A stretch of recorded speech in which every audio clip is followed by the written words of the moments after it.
Hey, it's Brent Jackson with Heartland Turf and Landscape.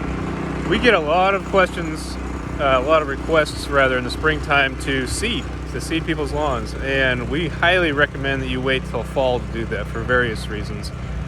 Grass seed just will do a whole lot better if you can wait till fall.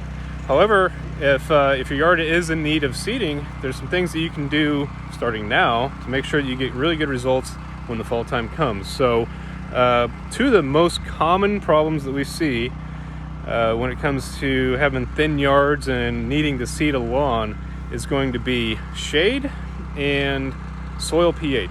And quite honestly, a lot of the yards that have one of those problems a lot of times has the other one as well, because a lot of older growth trees will be in the older lawns, and the longer that a lawn is actually established, the more the topsoil can become acidic. So things that you can do right now to make sure you get some really good results in the fall time seeding is to trim up any trees if you need to. If you've got a lot of shade, I'm in a yard here that has lots of old growth trees, but these have all been trimmed up very well and the lawn is doing great. So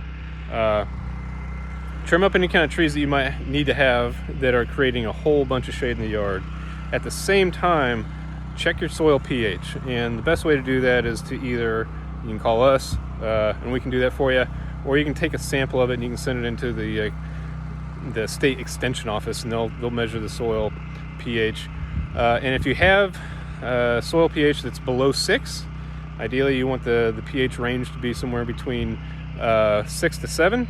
And if you're below 6, then you really need to get some lime down. Lime will correct pH, the lower pH, but it takes time to do. So you can't do it right before you seed, because you're not going to get the results. You're not going to bring up the pH in the soil in time to get the benefit to fall seed. So it can take up to a year, but if you get it done the lime down in the springtime, you'll actually see some benefits from that lime, bringing your soil back into the correct range.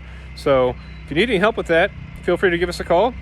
And if there's anything else we can do for you, we'd love to hear from you as well. Thanks so much.